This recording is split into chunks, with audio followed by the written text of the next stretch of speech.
Hello, I'm Mohammed, a resident PGCPS and a student at Bowie.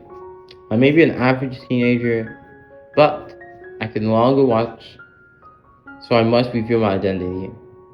The deterioration and unsafe environments of schools and neighborhoods have been rapidly increasing.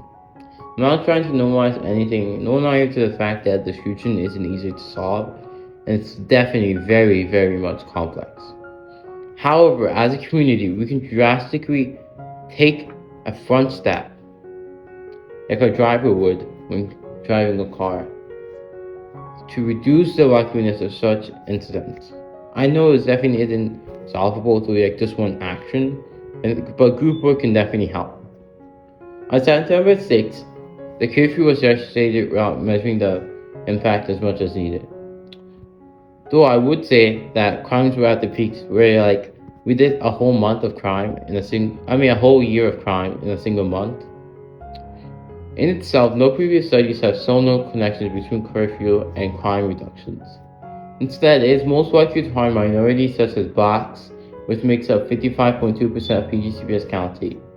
And instead of throwing legislation or occupying your mind on leisure activities, such as just driving and trying to find violators on the traffic, change your response and analyze the data as a professional would.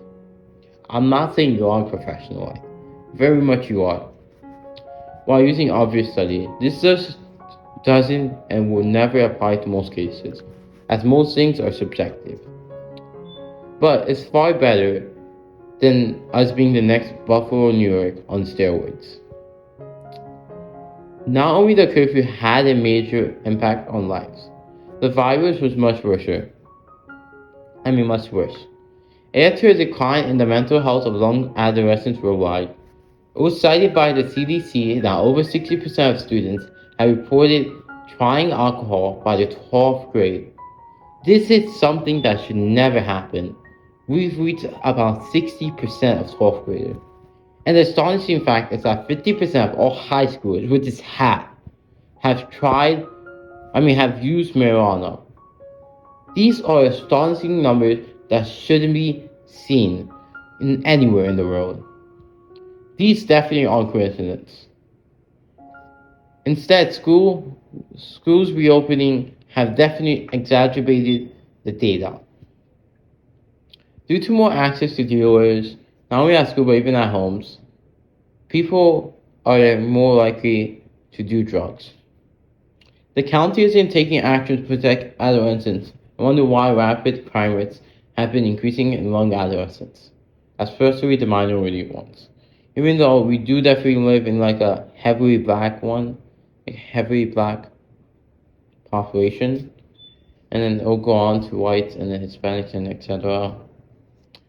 An example is and also another example is on social media, such as a girl thinking about the looks in plastic surgery as a means for high standard. And competition does not acknowledge the consequence of such enforced change due to dilly-dally habits or the psychopath influenced by normative patriarchal culture. Their anxiety, depression, fame, mental illness, and social isolation are just one of the few. To make the next Ted Bundy. Society has definitely recognized, and definitely PGCPS has definitely recognized all of these traits, and they definitely have been supporting them, but we've condemned them for so long, especially at school. An example is Andrew Tate. I know I shouldn't bring him up at all because he's definitely thought provoking, but definitely most people would say that he was one of those people that we shouldn't hate, even though he has fame, and he doesn't suffer from fame, but his ideas are definitely extreme to a level that most people can't tolerate. I know it's inevitable that we are humans, but we should definitely put logic and reasoning first. Nothing else should be first. And I definitely know that Bowie High is definitely not a bad school. I'm not trying to degrade their school reputation. It's an excellent counselors and teachers.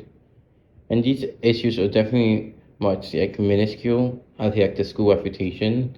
It definitely has a healthy community. And that'll be all. I'll let you know on my next post which I will be doing in March.